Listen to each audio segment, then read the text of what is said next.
A flying change is when the horse changes from left to right canter through the canter.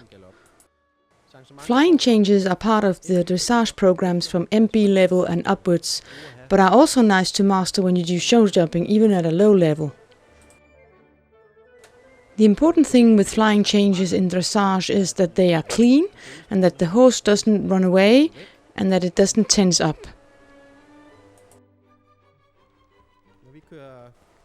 Training the young horse, we usually ride a circle incline back to the track, and we move the horse a little bit over to the new outer side with the inner leg.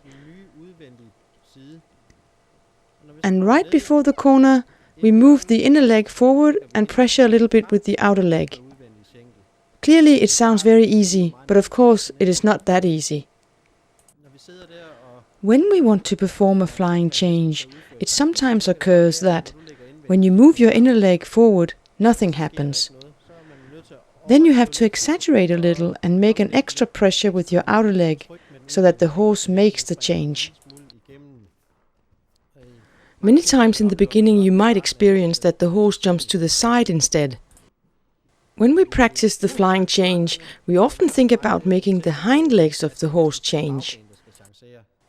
If, for instance, you collapse a little bit and focus on making the horse change lead with the front leg, it might happen that in the beginning that the hind legs don't change, and this way the horse might learn to make unclean flying changes.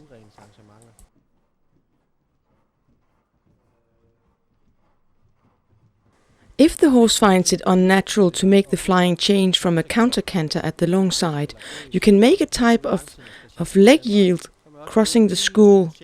And then, when you want to make the flying change, you give the aid a little faster and then ride a little bit in the opposite direction. So you ride with your left leg against the right side, and when the horse has made the flying change, with your right leg against the left side. And now he rides from the right side up against the left, moves the horse a little bit, puts the inner leg forward and makes the change, and now supports the horse from the left side and ride up against the right side. When you practice the flying changes away from the wall, it often happens that the horses become insecure and seek out against the wall to find some kind of support in the wall. So clearly it's an exercise that demands more accept of the legs, that the horse can think fast and that it is with you. Clearly, if the horse is of an energetic nature and you start making more pressure with your legs, it might begin to run off a little bit. Having practiced the flying change, I find it is an advantage to give the horse a walking break to make it breathe a little bit and then start again with the practice.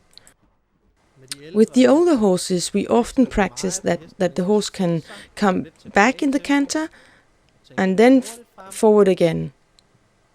And now he will ride forward and do the flying change.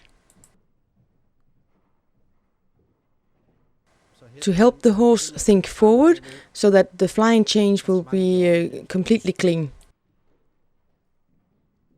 And now he will try again.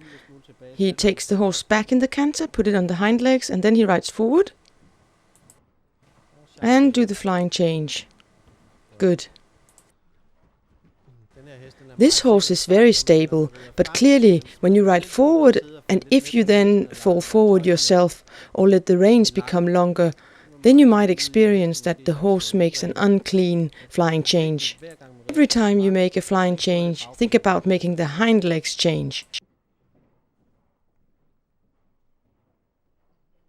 Flying changes can also occur in series, like crossing over the school from the MB3 level, or actually also at the MB2 level with a series of 2 flying changes.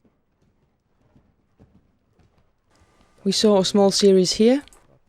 If your horse has difficulties keeping the direction, but has learned to do the flying change, it is an advantage to do a counter canter and then cross over. Now Dennis, stay in counter canter. And then try to cross over and do the flying change at X. And now he's preparing up against the right rein with his left leg. And he keeps the direction. That's it. This way you can keep the shoulder in place that has a tendency to go against the wall.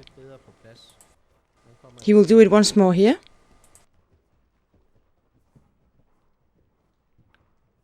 The younger horses also know that when you start preparing, something is about to happen. So this is also a good exercise to teach them to relax.